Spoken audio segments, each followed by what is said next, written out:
बिस्मिल्लाहिर्रहमानिर्रहीम। अस्सलाम वालेकुम। माज़रत, इंतहाई माज़रत, इतने अरसे के बाद मुलाकात हो रही है।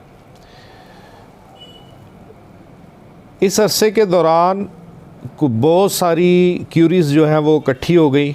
मैं वन बाय वन जो है वो इसको एक्सप्लेन करूँगा आपके सामने। ये भी आपको मैं वादा करता हूँ कि इनहेरिटेंस लॉ की बहुत सारी क्यूरीज़ आई हैं और इनहेरिटेंस लॉ के बारे में बताया गया कि जी हमें वन बाय वन हमें ये ना बताया जाए कि इनहेरिटेंस लॉ क्या होता है, हमें बताया जाए, एक्सप्लेन किया जाए कि किसका हिस्सा कितना बनता है।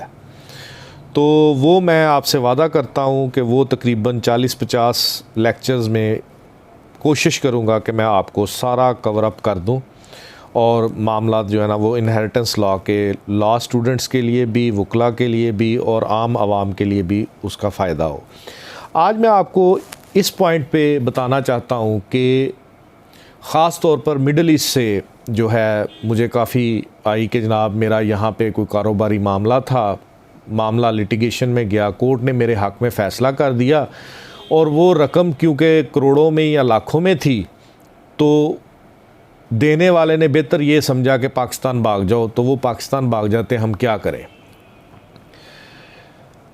भाई खुशकिस्मती से यूएई रेसिप्रोकेटिंग टेरिटरी है, यानी कि रेसिप्रोकेटिंग स्टेट है।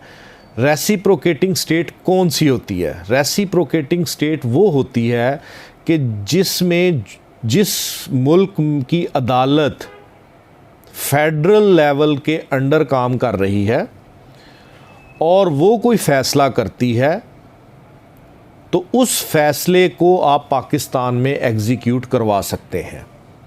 सारी दुनिया के ममालिक जो हैं वो रेसिप्रोकेटिंग स्टेट्स नहीं हैं।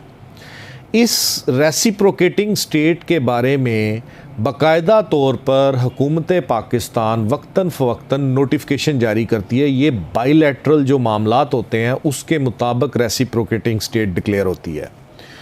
क्योंकि यूएई के साथ हमारे तल्लुकात बहुत अच्छे हैं तो 2007 के नोटिफिकेशन से ऑनवर्ड यूएई आज के दिन तक रेसिप्रोकेटिंग स्टेट कंसिडर होती है। अगर वहाँ पे आपका कोई लिटिगेशन चल रही है, ख़त्म हो गई, आपके हक़ में फ़ैसला आ गया और वो शख्स पाकिस्तान आ गया या वो शख्स वहाँ से भाग के कहीं और चला गया लेकिन उसकी जायदाद पाकिस्तान में मौजूद है, तो आप 3 साल के अंदर अंदर, 3 साल का अरसा कहाँ से शुरू होगा? जब वहाँ पे जजमेंट पास हुई है, उस अरसे के दौरान 3 साल के अंदर अंदर आप एग्जीक्यूशन पिटीशन फाइल यहाँ पे कर सकते हैं पाकिस्तान में। ये आपको एक कानूनी नुक्ता बताना था, ये आपको अश्योर करवाना था कि आप हेल्पलेसनेस कंडीशन में नहीं, क्योंकि बेशुमार लोग जो हैं वहाँ पे जॉब, लाखों लोग जो हैं यूएई की मुख्तलिफ स्टेट्स में जॉब्स करते हैं और उनको ये मसले मसाइल पेश आते हैं।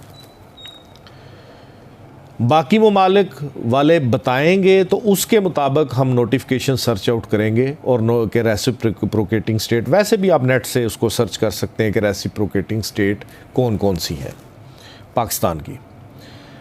अब आ गया मेरे वकला भाइयों के लिए और लॉ स्टूडेंट्स के लिए कि आपने एग्जीक्यूशन पिटीशन फ़ाइल कैसे करनी है। यहाँ पे आम लोगों के लिए ये है कि वो मोटा मोटा ज़हन में रख लें, वकला के लिए इन डेप्थ में है। आपने एग्जीक्यूशन पिटीशन फ़ाइल करनी है, आपने वो उस रेसिप्रोकेटिंग टेरिटरी जहाँ पे जजमेंट पास हुई है और सुपीरियर कोर्ट ने जजमेंट पास की है, वहाँ से आपने जजमेंट, और अगर वहाँ पे मैकेनिज़्म डिक्री शीट का है तो वो डिक्री शीट, ये दोनों चीज़ें आपने वहाँ से मंगवा लेनी है एम्बेसी से अटेस्टेड। वो मंगवा के आपने उस एग्जीक्यूशन पिटीशन के साथ अटैच कर देनी है।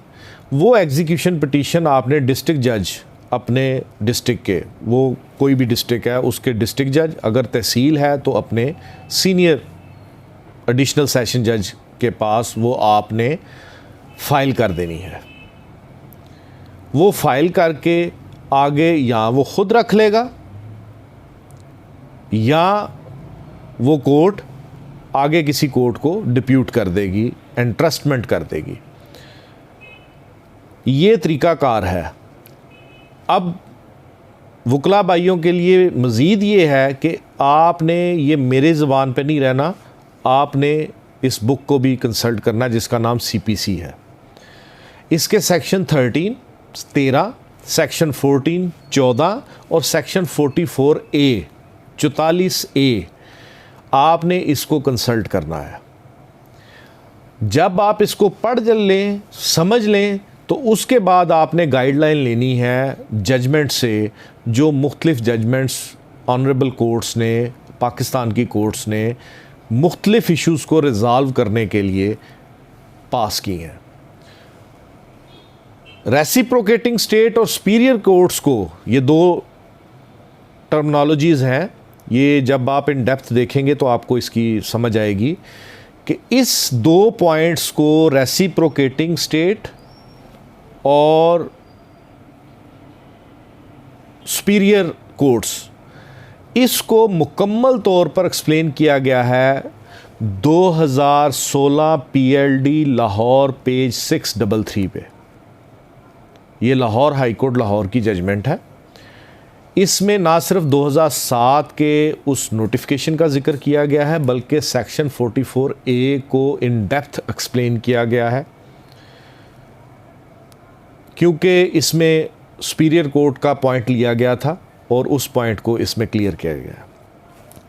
लिहाजा आज का लेक्चर सिर्फ इस पॉइंट पे था कि जिनकी लिटिगेशन फॉरेन कंट्रीज़ में चलती है और वो जीत जाते हैं और वो शख्स वहाँ से भाग जाता है, तो परेशान होने की ज़रूरत नहीं। अगर वो स्टेट रेसिप्रोकेटिंग स्टेट है तो आप पाकिस्तान में एग्जीक्यूशन पिटीशन फ़ाइल कर सकते हैं।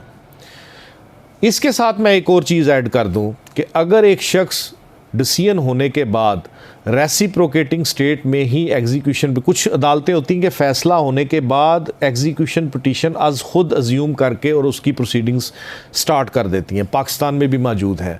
पाकिस्तान में बैंकिंग कोर्ट के लॉज जो हैं, बैंकिंग कोर्ट जब फ़ैसला देती है तो उस फैसले को ऑटोमेटिकली एग्जीक्यूशन पिटीशन में वो कन्वर्ट कर देती है। इंडिपेंडेंटली आपको एग्जीक्यूशन पिटीशन फ़ाइल नहीं करनी पड़ती। इसी तरह कुछ फॉरेन कंट्रीज़ हैं, मसलन यूएई में जब जजमेंट पास होती है तो वो एग्जीक्यूशन पिटीशन इटसेल्फ कन्वर्ट हो जाती है। अगर वहाँ पे एग्जीक्यूशन पिटीशन चल रही है 3 साल 3.5 साल से चल रही है, फ्रूटलेस है, आप पाकिस्तान आ जाते हो, आपको पता चलता है वो बंदा पाकिस्तान आ गया या उसकी जायदाद कोई ट्रेसेबल हो जाती है। जब वो ट्रेस हो जाती है जजमेंट, तो आपने उस रेसिप्रोकेटिंग स्टेट की अदालत को एक एप्लीकेशन लिखनी है कि जनाब उसकी कुछ जायदादें ट्रेस हुई हैं पाकिस्तान में, वो पाकिस्तान में रहाइश पजीर हो गया है या वो पाकिस्तान चला गया है, तो आप मुझे इजाज़त दें कि ये एग्जीक्यूशन पिटीशन जो है ये मैं पाकिस्तान में फ़ाइल कर लूँ, या आप इसको ट्रांसमिट कर दें पाकिस्तान में फ़लाँ फ़लाँ प्रोविंस में, फ़लाँ फ़लाँ हाई कोर्ट में, फ़लाँ फ़लाँ डिस्ट्रिक्ट जज के पास। आप ये क्राइटेरिया अपना लेंगे तो वो 3 साल की लिमिटेशन आप पे लागू नहीं होगी, क्योंकि आपने with in time competent court में एग्जीक्यूशन पिटीशन फाइल कर दी हुई थी। उम्मीद करता हूँ कि फॉरेन जजमेंट एंड डिक्री की एग्जीक्यूशन पिटीशन फाइल करने के बारे में मैंने आपको इनफ नॉलेज दे दिया है। Thank you very much.